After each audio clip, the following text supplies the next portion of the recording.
What's up, everybody? Thanks again for stopping by for another edition of March 4th with Mike Bauman. I, of course, am your host, Mike Bauman.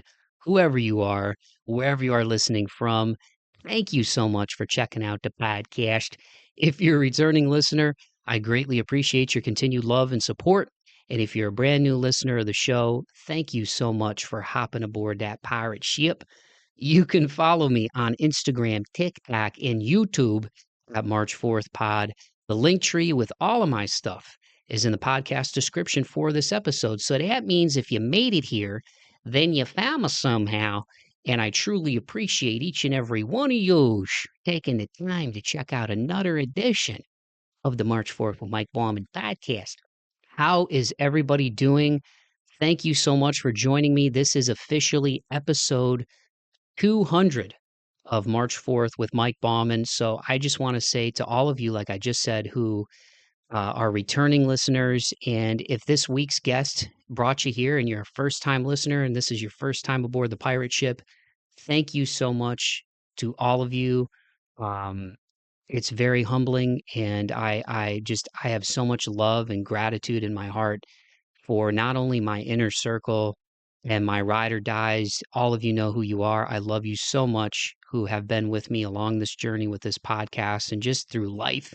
And especially the last 6 years that I'm doing this, the amount of changes that have occurred on a personal level for me over the last 6 years, and the roller coaster that it's been at times, like life can be at times for all of us.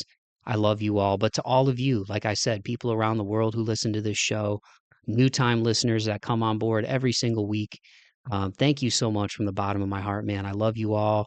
I say it at the end of the episode, of every episode, as a tribute to my grandma and my grandpa, which is keep the faith and be kind to one another and be kind to yourselves. And I'm going to say it at the beginning of this episode because we're at a stage of the world right now where there's a lot of changes going on, and I know there's a lot of gnarly stuff going on, and it can be very very dark and very negative and very scary, but there are still a lot of really good people in the world, y'all. So I would ask that you would cling to that, in terms of the good in the world rather than the bad in the world, and use the power that you have, and the resources that you have to use your voice and to use the spaces that you're in for good and positivity, and to leave a positive ripple effect in your community, man.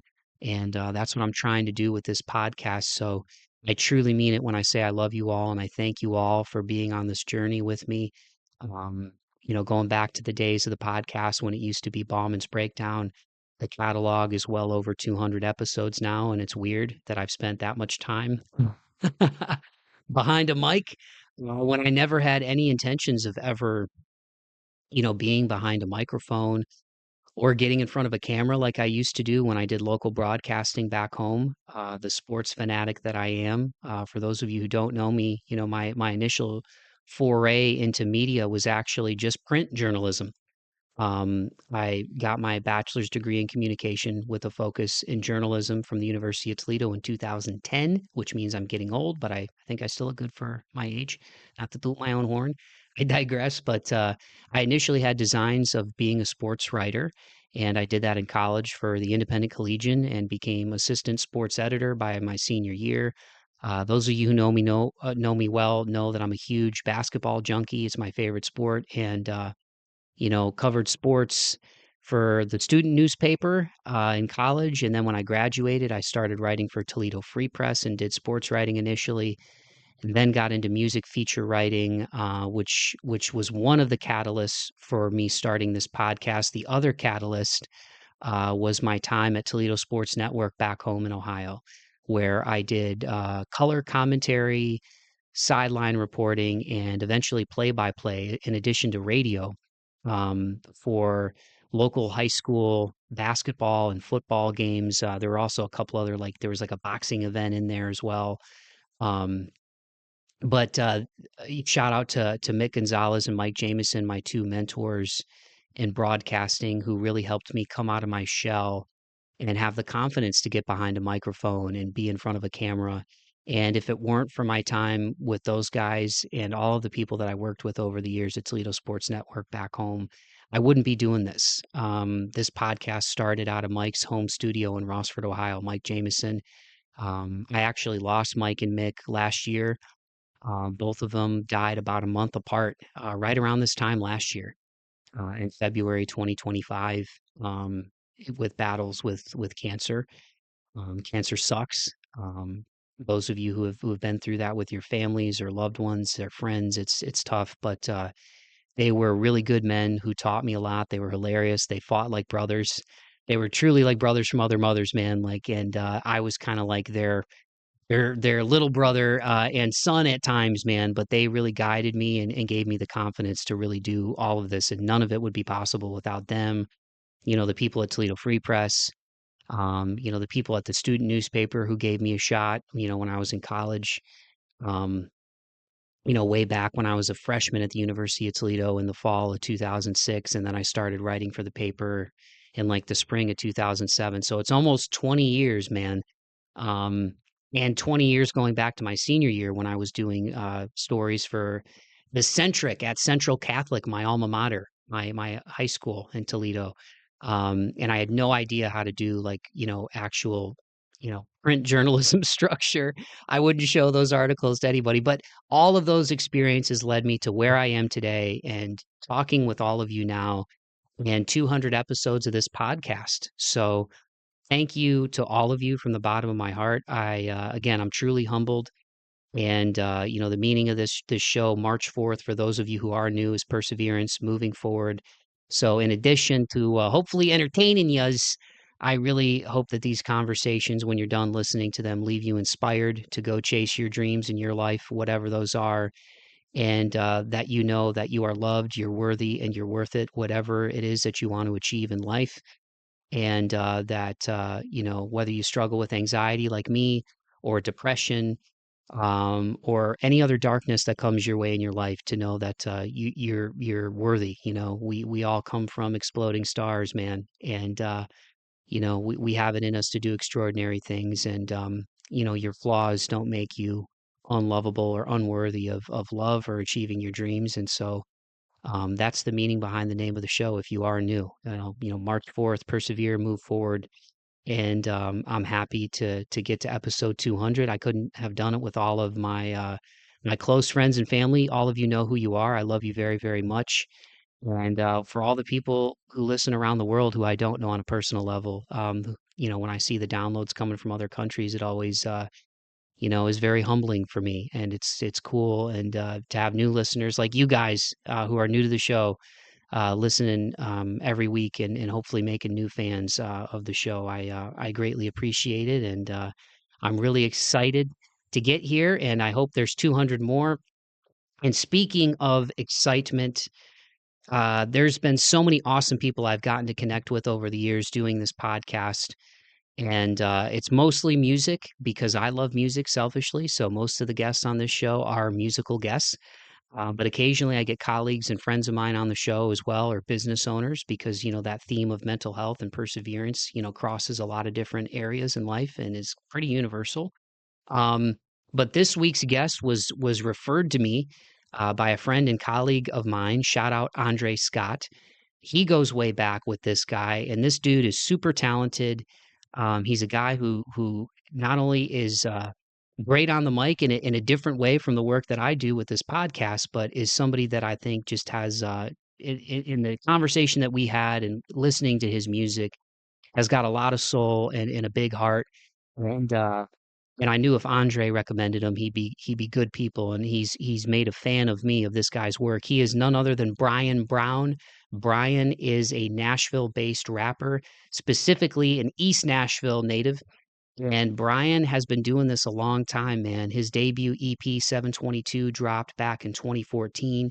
Since that time, he's put out a ton of music, including the albums Journey in 2020 and BBGonProfit in 2023. There's a lot of songs that I like from Brian.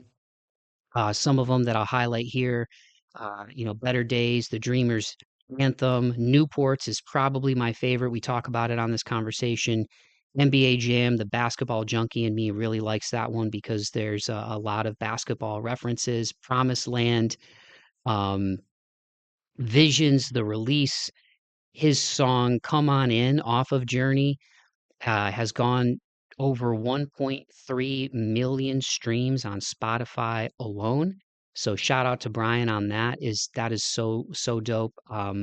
To have like that in your catalog. His song "Running" over 116,000 streams on Spotify alone. So this dude has a body of work that spans more than a decade now, and he's continuing to do shows. He also does nonprofit work, as you guys are going to hear in this conversation. And just as a really good dude, man. Like, I'm so glad that Andre linked me up with him because he's made me a fan of his work.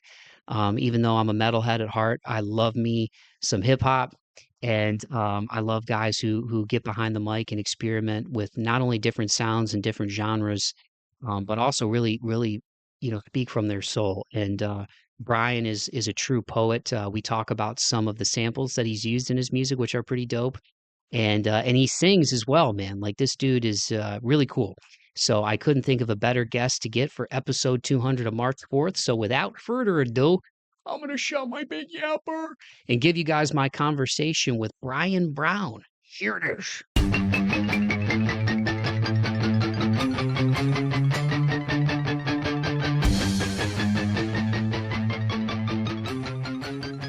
Alrighty, Brian, there we go. Well, thank you so much, dude, once again for taking the time to do the podcast and get you on here. Obviously we got a mutual friend in Andre, really good dude.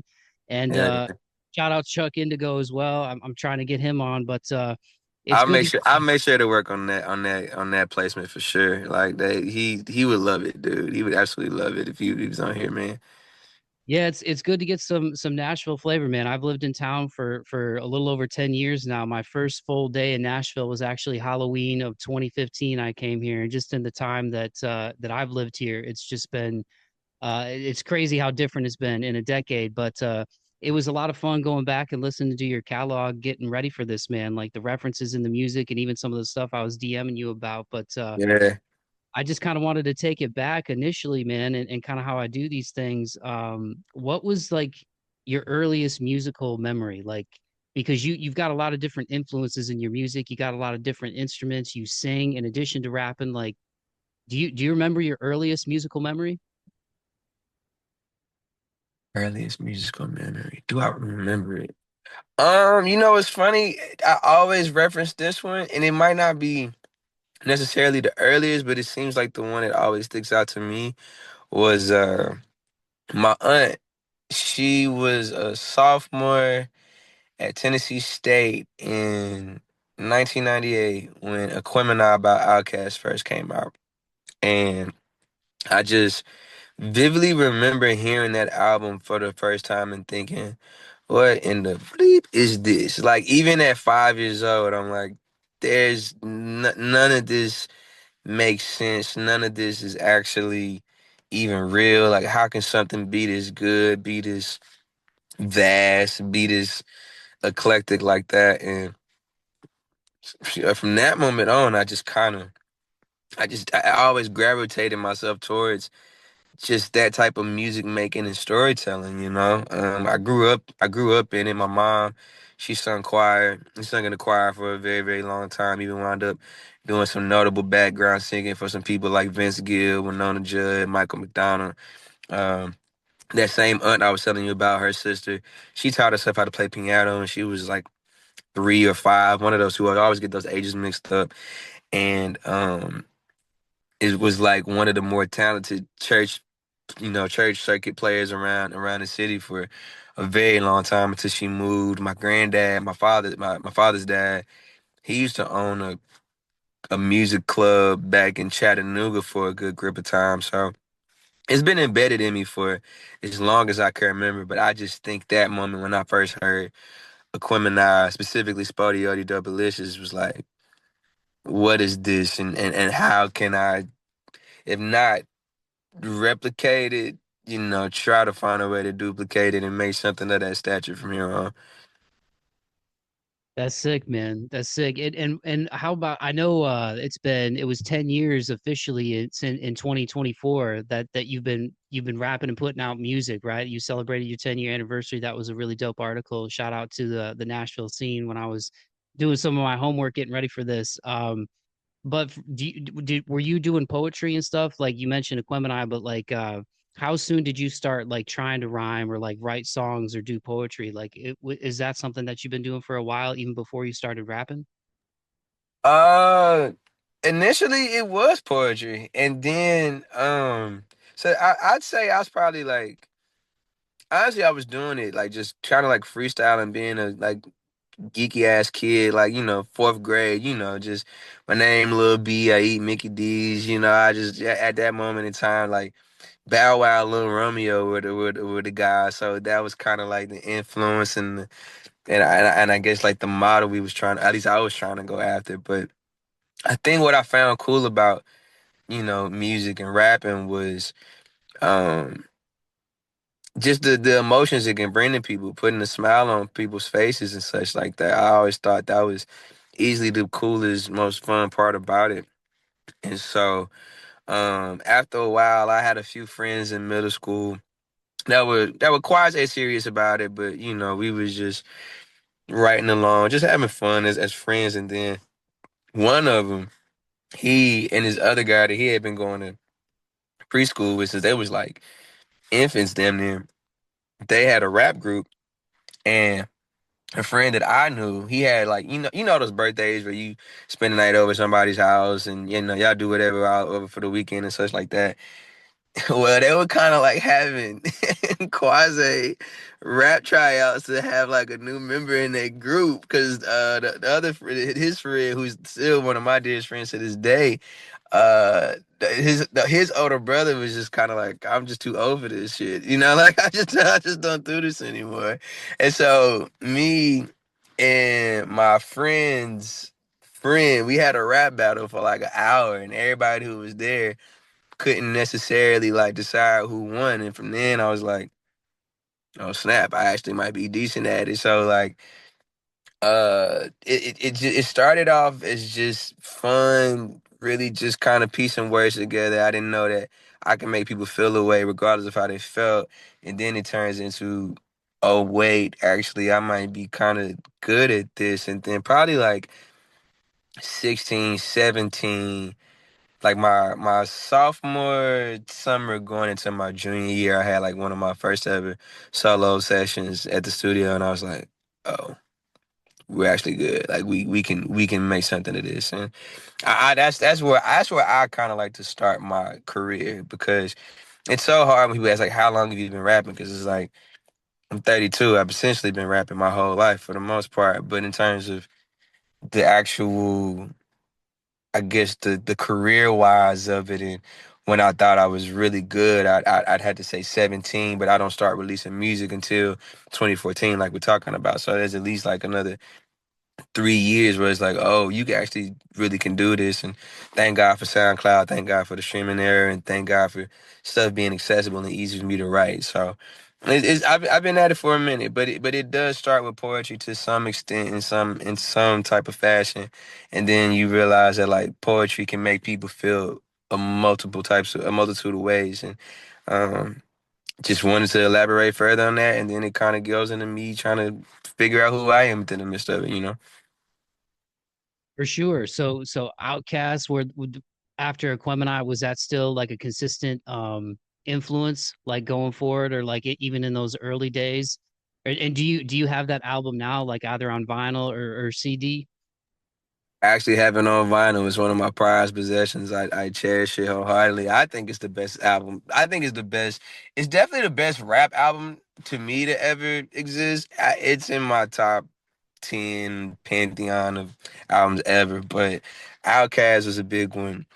I know it's crazy to say his name now, considering everything that's happened between his initial release and where we're at in today's present time. But Kanye was huge for me, like ginormous. Lil Wayne, Jay-Z. My pops was a big DMX fan. So I get a lot of like the honesty and some of the grit and some of that like self-reflection stuff from DMX a lot. I'm personally a huge T.I. fan. I think T.I. in the grand scheme of things now gets underrated, and it's so sad because you and I can both attest to it. Prime T.I., I mean, you don't do a song with Kanye, Jay-Z, and Lil Wayne, and you're not like of the upper echelon. I don't care what you say or think. Like you have to be a certain type of good to get those three on the song, and nobody can tell you got washed or you had a bad verse. So big Ti guy, and then you just think about the whole blog era in a nutshell: the Kendricks, J. Cole's, uh, Currency, Vince Staples, and then even like R&B roots. Growing up where your mom is listening to Janet Jackson, Prince, Michael Jackson, Gerald Levert, Brian McKnight, all the gospel stuff. Of course, growing up in church and being around all those rehearsals. I even sung in choir for a little second. So it's a very like strange array of stuff. Because even in high school, like I don't mean to be funny, but like I would call it like white boy music. But the Bleak 182s, the Coldplays, I'm trying to think of some bands that I really liked around that time. And then not even band, but like Daft Punk, all that stuff starts to get intertwined. And even as I got older, all the old like yacht rock stuff, like working in the food industry, hearing Steely Dan, Fleetwood Mac, Doobie Brothers, Chicago, hearing all that stuff in the background. Aerosmith, Black Sabbath. Good music is good music, and you can always find some type of inspiration from it. So, Outkast has always been there, and I've always had my certain ones, but even still, it has always expanded so much in time. D'Angelo too. I had to say, Red D'Angelo's a huge one for me. I can't go without saying his name. But Outkast definitely has been a staple, but it has expanded over time. And my thing is, um, as long as it makes me feel the way and it's got some substance, I'm never going to turn it down or turn the other cheek towards it. Yeah, I just saw that or listening earlier, going back to your catalog, you shouted out a reference to there's a ton of references. There's basketball references, there's other artists, but yeah, you had a Tom Petty Free Fallin' reference in one of your tracks too. So I'm like, okay, there's different influence here. And then a song, I mean, there's several of yours that I highlighted that I really liked a lot. I'll go through some of these just kind of rapid fire and we can get into them in more detail. And thanks again, Brian. I really appreciate your time, man. My Let's pleasure, man. Thank you. You're welcome. You're welcome. The release, Visions Free and Home off of BBGonProfit, I really liked. I think Better Days was the first one when Andre introduced me to you. I think that was the first one of the first ones he gave me. And The can I, track. and really quick, can I interject? I'm not even a big fan of that song.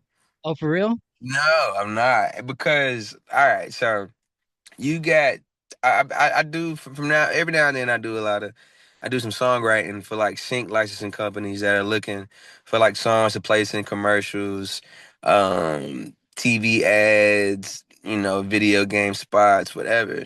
And Better Days, while yes, that is me and who I am as an artist, because of the certain prompts that you get, the production has to be a certain way. And Visions, Free, the release part two, all that stuff, that's way more Brian Brown than per se Better Days. But Better Days, I think it's like in my top five on like Spotify stream songs since it like landed on an episode of All American and such like that. So it's one of those like catch 22s where you're like, man, that's not me. But then again, it's like it is me because I had to make the song and they were looking for me to provide this feeling and I did it. And it might not be what I want people to hear. It's an avenue to get somebody that's not used to the usual stuff to be like, oh, there's a little more depth here. There's a little more complexity with, you hear Better Days definitely sounds like it could be in a Tide commercial, but like I don't make Tide commercial music, I guess. You know what I'm saying? But just the fact that I could be able to do that, yeah, it's the beauty of it. And then again, on top of that, it's not the most important thing what I'm about to say, but it does pay. When you land those segments and those syncs and those placements. So it's one of those weird worlds where you have to put your pride to the side to navigate it and just kind of just bring you to the table, and you'd be surprised at what comes back to you. For sure. I think it's kind of like when like a rock or metal band has like a ballad, you know what I mean? Like it's the one that like, maybe the girls like a little bit more. It's a little bit lighter, a little bit more radio friendly. And so if that's the one that kind of can bring people in the door to get to the more gnarly, gritty, heavier stuff, but yeah, that one, The Dreamers Like, Anthem. to that point, really quick, and I'm sorry, but like, Oh, you're if you good. would have told Tyler Smith, if you would have told was it what's your boy Tyler Smith from Aerosmith or whatever, if you would have told him whatever the lead singer's name is, oh crazy guy, if you would have told him "Don't Want to Miss a Thing" was gonna be the joint that get people to listen to Dream On, he'd be like, no way, but. Don't want to miss a thing. Gets people to go listen to, Love on the Elevator or whatever the case may be. So, yeah, we're on the same page on that one for sure. And Dreamers, really quick, I love that record. That's kind of the record that it didn't break me per se, because I think I had to say Newports was the one that really did it, but Dreamers Anthem is one that's still a fan favorite, and I still get a lot of love on to this day. And it's honestly one of my personal favorites just because of how we constructed it, how long it took to make it, and also just how valid it was as a song and in the process of it. And even how I came up with it, like I wrote that hook in the shower and it just kept coming to me. I kept memorizing it. Then I finally get to the part where I get to lay the verses and bada boom. Yeah, I love the sax in that one. I love like the sax and piano. Like anytime like I kind of gravitate towards that with hip hop. I just really enjoy those types of beats and those types of sounds and music. Newports. I mean that was one I messaged you about a lot to you. If I had to pick a favorite of yours, dude, that one is like that's a good one. Even though I'm newer to your catalog, that would be one. Like if people were like, "What is Brian Brown sound like?" or "What can he do?" I'd be like, "Yo, listen to that song," because I felt like that was straight from like your soul. Um, and the first time I listened to it, I was like, "Damn, this is a heavy song." And then the second time I listened to it, like I told you, I'm a big Washed Out fan, big fan of Washed Out, and I'm like, I'm pretty sure. Like I actually had to look it up. I went through a couple of bands like in that vein, like that dream pop kind of vein, because I love that kind of stuff. And like I love synth wave and like dark wave and whatnot. And I listened to that again, and I was like, I think that's like a washed out sample, a little bit, kind of like slowed down. And then I found it. I think it's, and correct me if I'm wrong, but I'm pretty sure it's hard to say goodbye, right? From washed out. Was that the sample on Newports?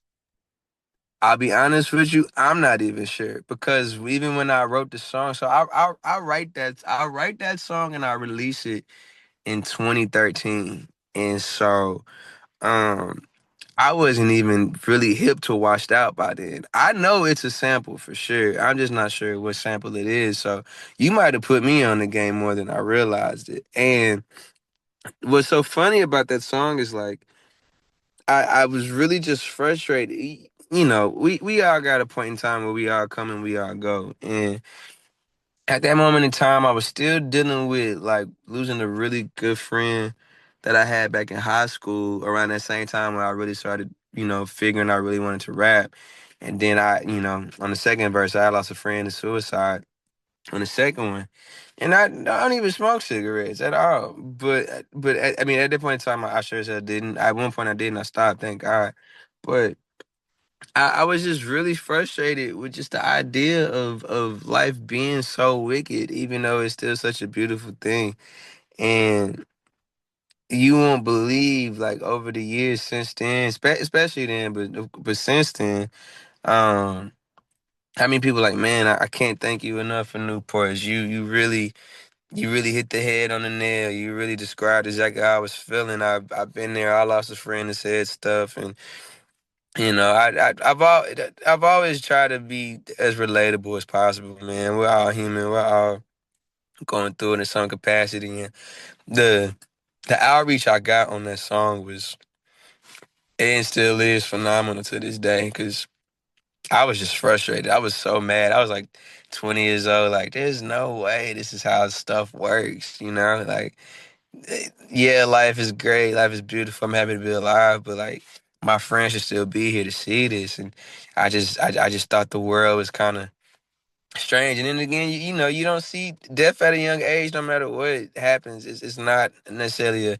easy thing to grapple with. And so I'm glad that I was able to channel my feelings and frustrations into such a fashion that, you know, I think this year that song will be 13 years old. That I think to this day everybody's like, yeah, that's still my favorite of yours. So as long I've always said in my career the only thing I've wanted to be was everlasting, and the fact that I got something like that, I feel like could be here long after I'm gone, and I don't care if it's either one or a billion people that know it. I'm glad that somebody could relate. Shout out to Ernest, man. I'm sorry for your loss. Last year, I lost an old friend from high school, like right at the beginning of the year, kind of like unexpectedly. One of my other friends texted me about it, and we had kind of fallen out of touch a little bit. And it's just, yeah, it's like, I'm in my 30s now, approaching 40, but it's like, I can't imagine losing somebody, you know, dealing with that at 20 years old, somebody you're close to.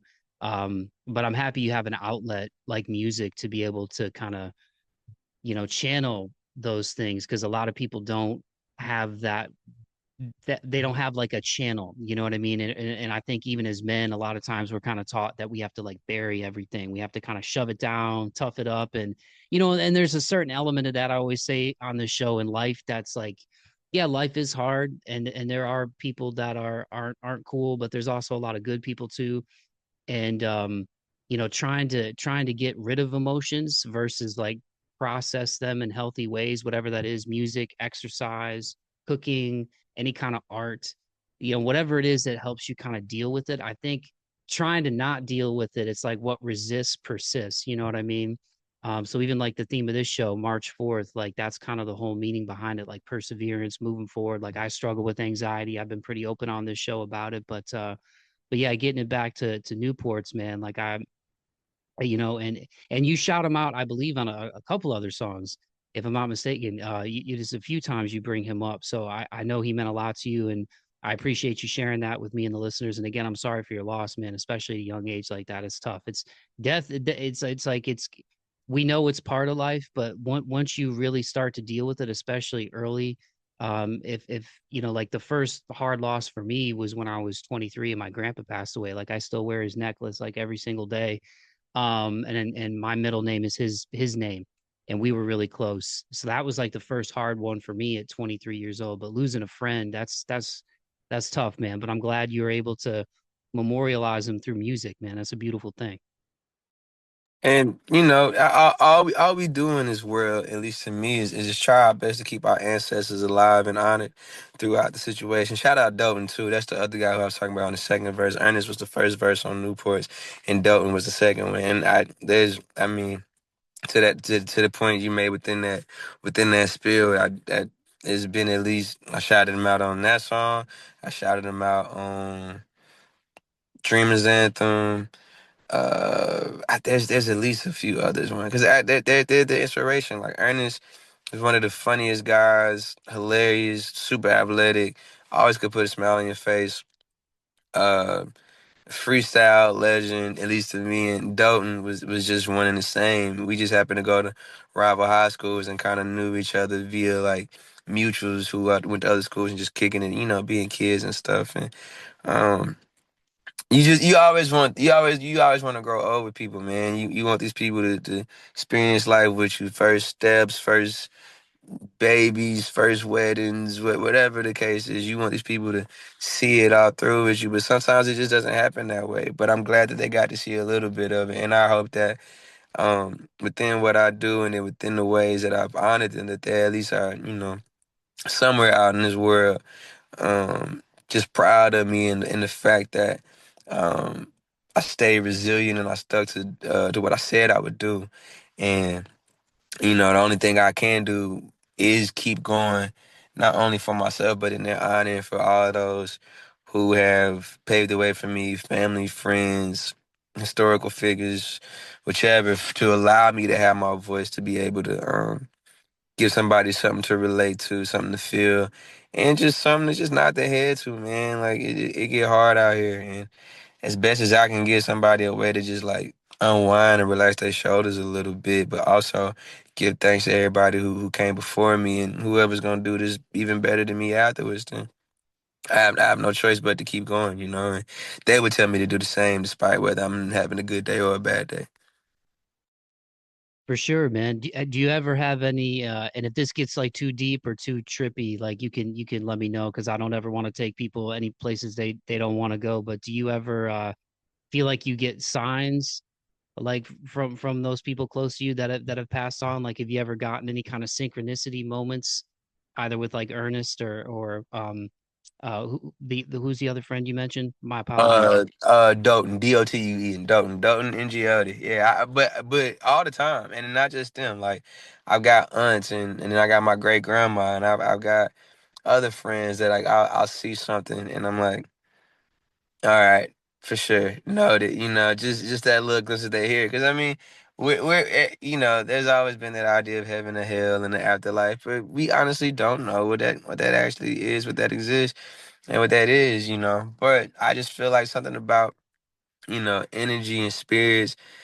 Yeah, they might not be here in the physical, but whatever they brought into this world and what they left somehow still lingers within everybody they've impacted. And there's just moments where I'll like my aunt, for example, she was an AKA, and sometimes I'll be thinking about her and like the AKA's like I guess animal or whatever it is within that phrase, it's like a frog.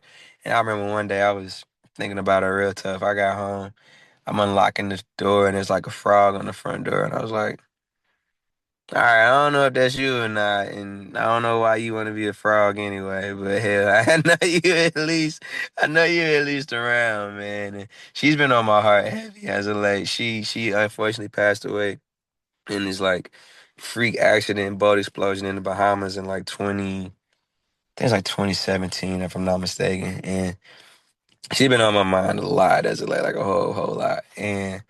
I'll get a little gust of wind on the back of my neck or something when I'm thinking about her, and it's like just unclench your jaws, relax your shoulders, keep going. It's like, all right, I'll do my best to. It ain't easy, but I'll do my best to. So I definitely believe those things, those idiosyncrasies, whatever you want to call it, they definitely exist in this world. It's all about believing in the fact that what they've done here while they were here is gonna live on way further than how long they actually live here in the first place. So absolutely.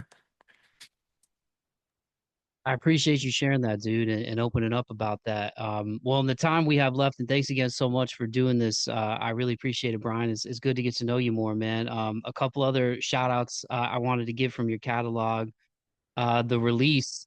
I love the Troy sample and that Okay, shout I out. was wondering which one you was talking about because I got two of them, and that one in particular, I'm a big NBA Street Volume 2 fan, big video game guy, and I think that's the first time I ever heard that song. And when I was making that EP 722, I picked out all the samples, and so it just only felt right to kind of give that nod and appreciation, but also like go back to the point about making Newports. I was just so angry and frustrated about a lot of stuff at the time in the world, man. I was 20 years old. I was a year and a half removed from dropping out of Western Kentucky, which shout out to Andre one time for that. He finished over there, but we actually stayed in the same dormitory. He was like a couple floors higher than me, but we used to kick it all the time. I still try to tap in with him every now and then too, man. So proud of him. A great father, great husband, man. Just such a cool guy. But um, yeah, I was so frustrated about so much, and I just wanted to like kind of let that go. And it was also kind of like a little play on the Kendrick Lamar The Heart series. Kendrick had only had done like maybe The Heart Part 1 and 2 at that time, so it was kind of like my version of that. And What better way to let it go than over a sample that's so iconic with reminiscing and releasing about feelings and traumas and such like that, man. So no, that's a good one. That's actually probably for a minute that was like one of my favorite songs. And like the how you said like Dreamers Anthem was the if you want or Newports was the if you want to listen to Brian Brown Here You Go song. I felt like for the longest the release part one was that song at least to me. Yeah, they reminisce over you, man. That's yeah, Pete Rock and CL Smooth. That's so good. That's like I have like I have it. I think I just call it like Mikey's faves or something on Spotify. If you have Spotify, I'll send it to you. But it's just like favorite rap songs from like a lot of them are from like the '90s, like some early 2000s, some '80s, and that's like I think I called it like my old school faves, even though it's like people have different definitions of like old school. But I guess now some of that stuff is like 35 years old, you know. Um, but yeah, you had a line in there too. I'm gonna paraphrase it, but it was talking about kind of like it was like religious hypocrisy. So the fact that you were so young writing that too, you were talking about a preacher pulling up in a Benz, and it kind of made me laugh too because Drewski just put out that skit, and I was like crying laughing where he's like hovering above the crowd, and he's wearing I wear like Christian Louboutins because I believe in Christ and I yeah. walk in the blood of Jesus. Yeah. No, yeah. Speaking of synchronicities, when I was listening to your catalog, I like that line. It made me think of that skit. I was like, that is so hilarious, man. But yeah, no, that was an awesome sample, man. Because that, yeah, that's I mean, just an iconic like hip hop song. Such a dope beat. And yeah, I mean, I had that same video game too. I think I was a sophomore maybe in high school when NBA Street Volume 2 came out. It was like 2003, 2004. So I'd have been a sophomore. 2003. It came out around my 10th birthday, man. It was like April of that. It was like March or April of that year for sure. Yeah. Really remember buying that with my own allowance money. That was a good time right there. Yeah, man. Yeah, Yeah. because that was like basically like the featured track in the game. I want to say as soon as the menu came up, that I kind of da da da da da da. You turn the game on, that's the first thing you hear every time, man. And it's just something that like at that, especially at that point in time as a young developing artist hip hop guy, you know, just a student of the game, a junkie of it, you could even say for lack of a better terms. You're like, what is this and why have I never heard this before? Then you go back, you find the original sample, Tom Scott Today, which is a sample of a Jefferson Airplane song. You just realize the layers and the depths that this music thing goes, and it just kind of goes back to the point I was making about Dope and Ernest, just keeping your ancestors, your influences, your greatest inspirations alive in some capacity and honoring them and said in such a fashion. And I just felt like at that point in time when I was writing that those things that I was frustrated about, whether it be the economy, the president, and this is Obama's in office at the time too. You know what I'm saying? Nobody's above criticism. Um, my church life at that time, I wasn't going as much as I should have, but you see it like they pulling off in Benzes and Rovers and got on the flyest thing in the world. And not to say that they don't get the deserve to eat off off the passion and what they put in, but it's like if you gonna at least do that, are you gonna be living in your truth and in your light each and every day possible? And also on top of that, are you at least giving back, tapping into the community to make sure that like, your people, the people that you are, leading and not necessarily leading astray, but like they're looking to you for guidance. So you at least, living in your passion and rightful truth in order for me to believe in you and I see you every Wednesday, every Sunday, you know what I'm saying? And I just I was just pissed, man. I was frustrated, and I honestly thought I thought I did a good job of kind of conveying that point. And I guess I need to go listen to it now because I'm sure I'd probably get a kick out of that that Drewski skit a little bit more too. Yeah, it's just the timing of this, like, and going back and digging more into your catalog and like that skit coming out, like when you had that line, like that was literally one of the first things that I thought of. And it just made me laugh because I was just like, oh my God, like I just watched that Drewski skit and he's talking about a preacher pulling off in a Benz. I think he was in like a Maybach or something or a Rolls in the skit. But yeah, and shout out to I want to shout out to your albums too, Journey in 2020. BBGonProfit in 2023.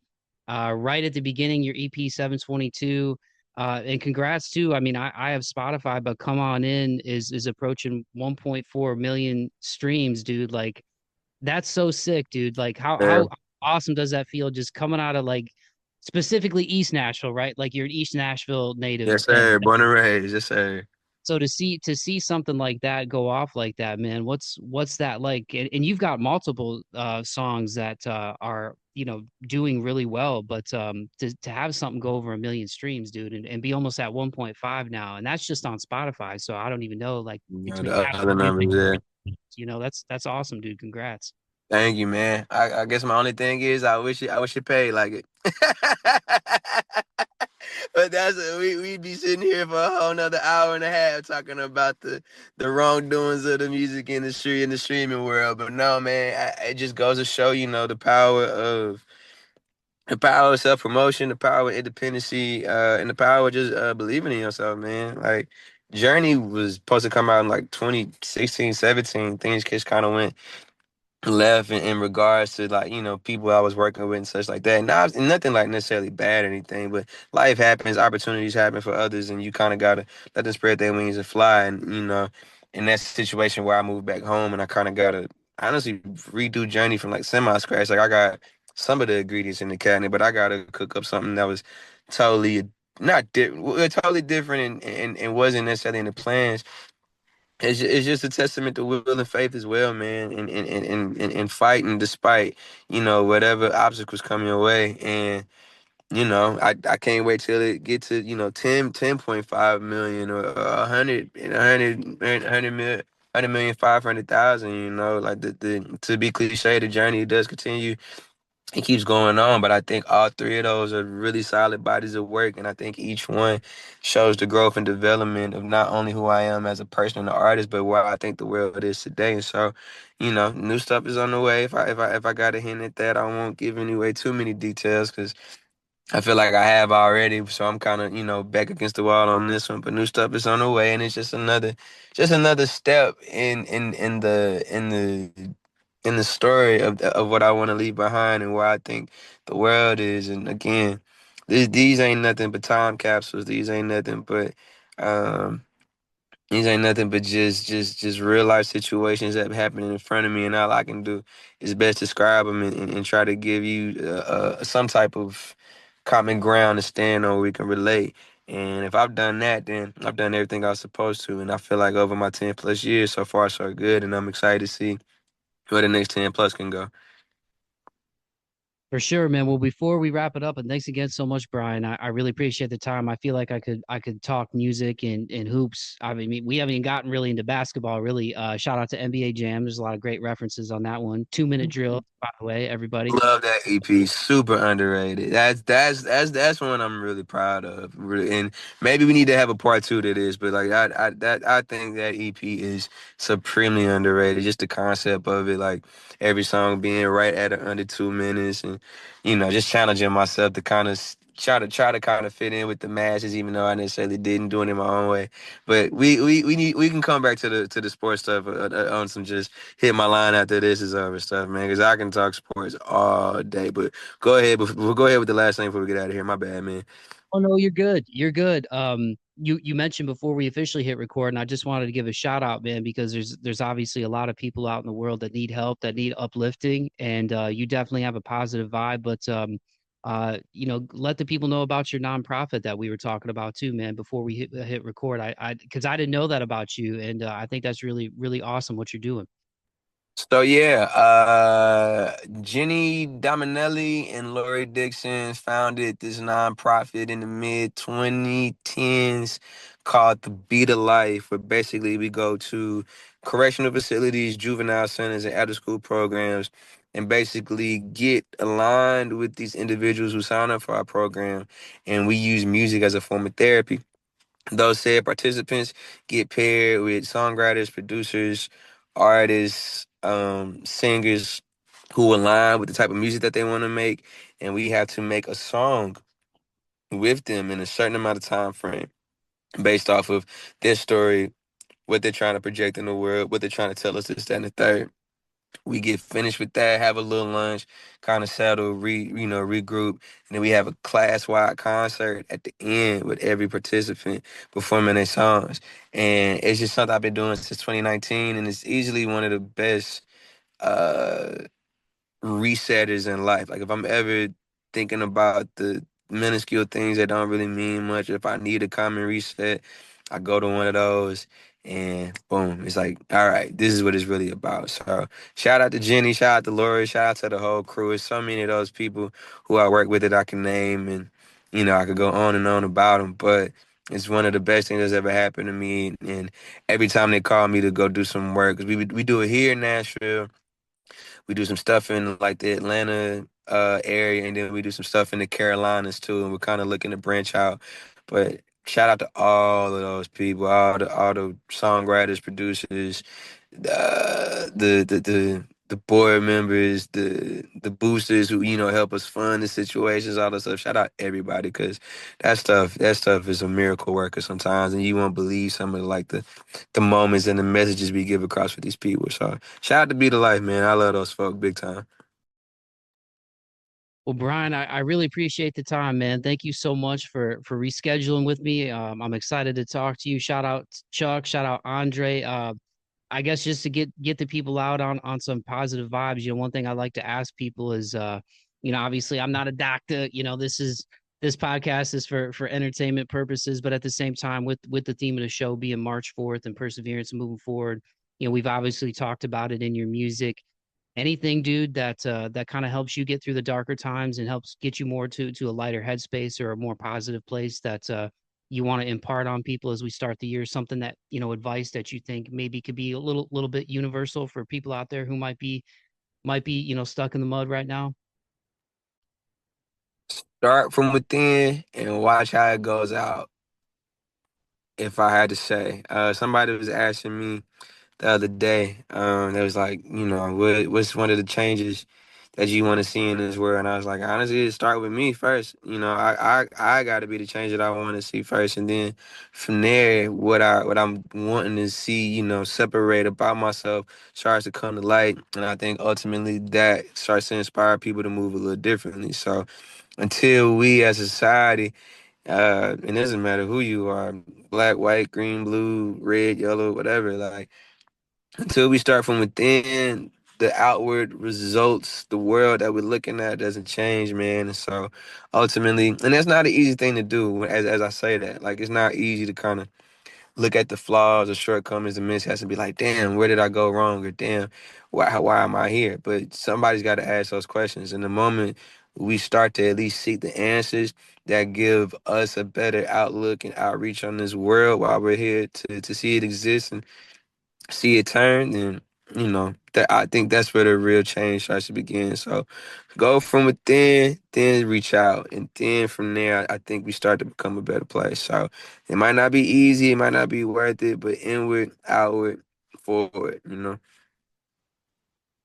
I appreciate that, man. You need to make that a shirt now. Inward, outward, forward. You need to. That's got to be somewhere. That's got to be like a mantra for you now. But I I, appreciate. I, that was off the top too, so you might be up to something, man.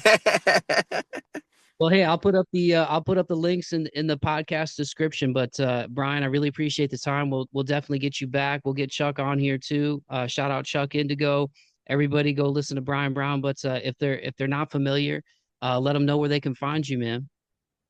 Twitter, Instagram at World of Brown, Brian Brown, Brian, Brian Brown, Apple Music, Spotify, Tidal, wherever you stream your music at. And then if you're on Spotify, they've got the little like link where you can check out where my next shows and stuff will be at. I'm actually opening for Devin the Dude here in Nashville at Basement East on March 6th.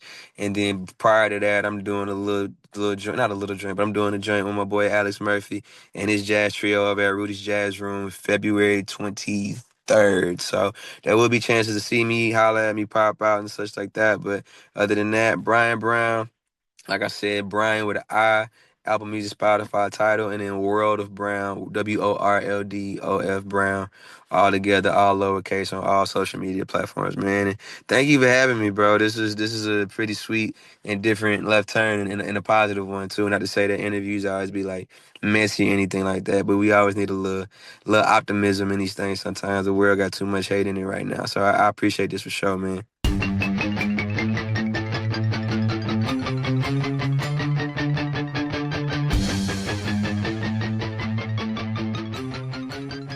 All righty, dighty, there you have it. That was my conversation with Brian Brown.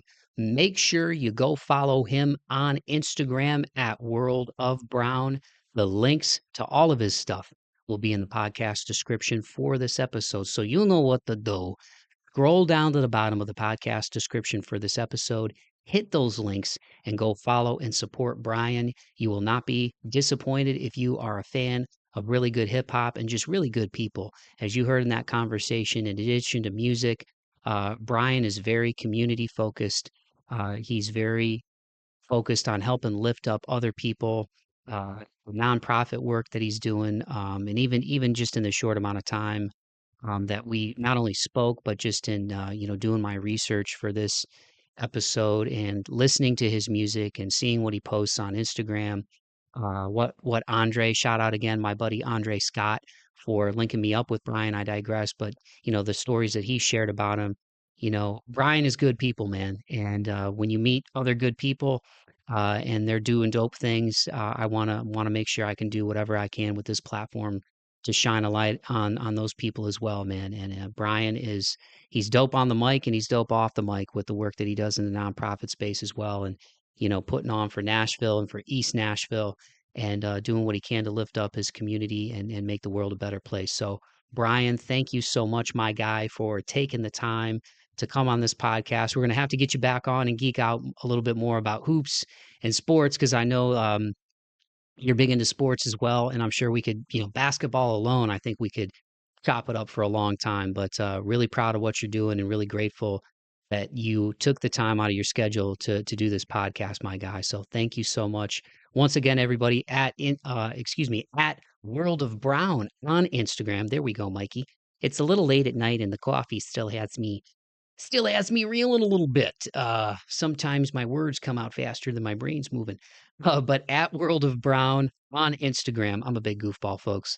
And once again, the links will be in the podcast description for everything that he's got coming up. And in fact, he's got a show coming up on February 21st. It's going to be called Champagne Poetry. And he's going to be doing that with Kenny Ray and B. Howard at the NKA Gallery. So if you want to check that out live, that's going to be 221 at the NKA Gallery this month. And once again, that is going to be called Champagne Poetry with Kenny Ray and B. Howard. The links are in the podcast description. So that is going to be a wrap for this week's episode. I know I spoke a lot at the beginning, but I was in my feels a little bit, man, and I was being a little reflective as well. 200 episodes is it's a milestone. I remember, getting to episode 100 a few years ago, and getting that one in the books. Shout out Doc Coyle. He's been on the show numerous times over the years. Talented podcaster, very talented guitarist, very good guy. And just to fast forward and now be at 200 episodes, another 100, doubling it up since that one. It's wild, man. And it's been a wild ride on a personal level over these past 6 years that I've been doing March 4th. Well, technically 7, but really 6, because I rebranded the show in 2019, and then in 2020, really went gung ho, especially once COVID started and I was working from home, and as were a lot of other people.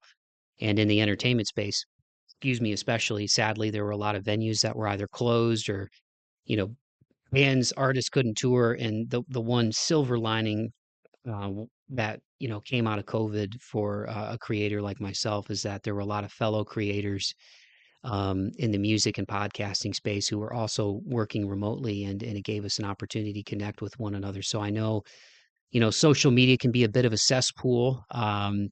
And it can be really horrible, but it's also can be really beautiful and connect you with people, put you on to an artist like Brian, maybe if you weren't aware of previously, and with these algorithms, or mutual friends, you can check out an artist like him who's dope, faster than maybe 30 years ago in 1995, where you had to get a tape, from somebody, or, through word of mouth, it would have taken a lot longer, you know what I mean?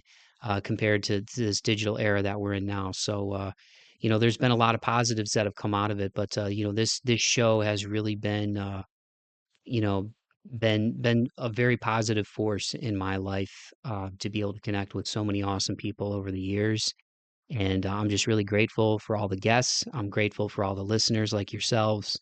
And I'm just grateful for everybody who supports it. So if you did enjoy what you heard, if you take the time to like and subscribe and share, tell a friend to tell a friend, on whatever streaming service you listen to the show, if you leave a rating and a review on the show, that helps this episode and the podcast rank higher in the algorithms, from what I understand. And, that would be dope, because it's going to mean that this conversation and conversations like this that I have in this show are going to get out to more people. And ultimately, that's what I want, man. I want to put more people on to folks like Brian, who's doing his thing out there. And, and hopefully let people know that, March 4th is a place where they can, you know, come on board the pirate ship and listen to some dope music and conversations that, hopefully are entertaining and inspiring. So thank you so much to all of you. Keep the faith and be kind to one another and be kind to yourselves. I hope you have an awesome week. Courtesy of Brian, this is his song Flavor. Peace.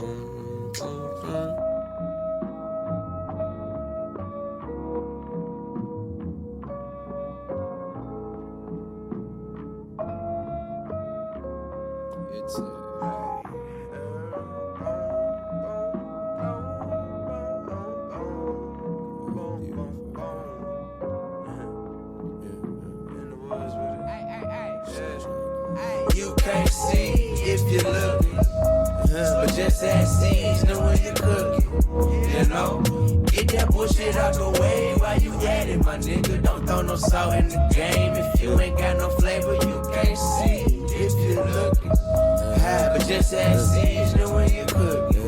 For sure.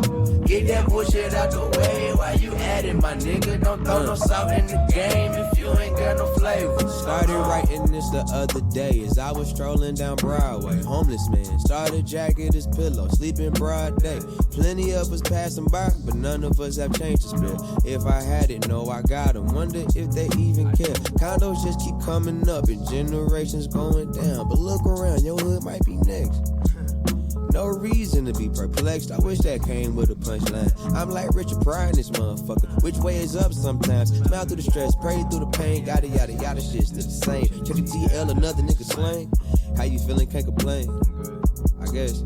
Push back, reset, Super Nintendo. Though it's a lot on the mental. Don't forget what you in it for. I hold it down for the east side. Mama want me on the BT. My little brother making beats now. Family ties, no loose strings. I'ma talk this real, get the pockets filled, then the bottom grill, give it back to what got me here. I can't think of a better feeling. You can't see if you look, but just add seasoning when you cook it. Get that bullshit out the way while you at it, my nigga. Don't throw no salt in the game if you ain't got no flavor. You can't see if you look, but just add seasoning when you cook it. For sure.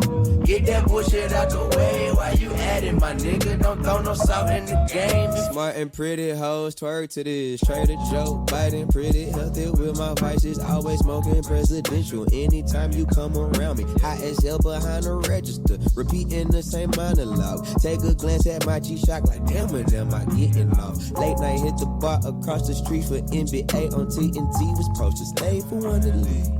I lost count at 3, well 6, all in my head like shut the fuck up. Self-doubt, insecurities killing me. Bartender pulled me up, then a little baby pulled through. Already knew what was up. Had a run with two of her, hit the gas station. Don't forget the condoms, love. Backseat action. Bend the ass down like an epiphany. Out of nowhere, I got a text from my old thing. Gotta be kidding me, got nothing out feeling empty. So cool how I keep it player. No, I did little mango dirty. Guess these the fruits of my labor. Fuck it, reap what you sow. In life, that's how it goes. Me, I jotted up down. And I hope you relate just a little. Yeah.